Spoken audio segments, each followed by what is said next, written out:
Maelfu ya watu hawa wanajitokeza kwenye ziara za Waziri Mkuu wa Jamhuri ya Muungano wa Tanzania, Dr. Mwigulu Nchemba.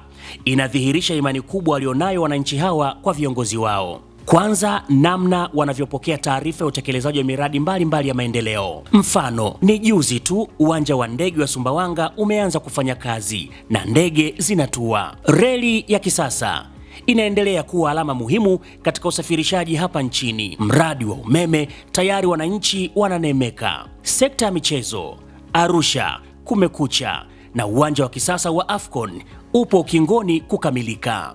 Mheshimiwa Rais alijenga hospitali za wilaya kwenye wilaya zote ambazo hazikuwa na hospitali za wilaya. Sote tunaifahamu dhamira ya Mheshimiwa Rais Daktari Samia Suluhu Hassan ni kuleta tabasamu kwa Watanzania. Na kweli haya si maneno tu, hebu tazama. Mwanaume huyu aliyefahamika kwa jina la Avik Francis aliwahi kuwa mwalimu tangu mwaka 2006, lakini akaondolewa kazini kwa madai ya kupandishwa cheo ama madaraja kimakosa. Halafu akaniambia kwamba natakiwa nilipe pesa kiasi cha shilingi milioni 16,793,600 ili ndipo niweze kurudishwa kazini. Inauma sana.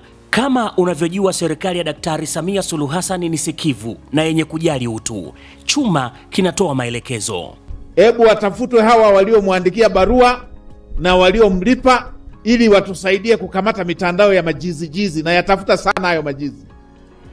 Na unaweza ukakuta wamesema wamemsimamisha na wamemfukuza, unaweza ukakuta mishahara yake wanaendelea kuchukua. Mnaocheza na haki za wananchi, hizi ni salamu zenu. Nitawashikisha adabu kweli kweli. Lakini sio hilo tu mtazamaji. Hawa ni baadhi ya wananchi waliotatuliwa kero zao na waziri mkuu hapa Iramba mkoani Singida.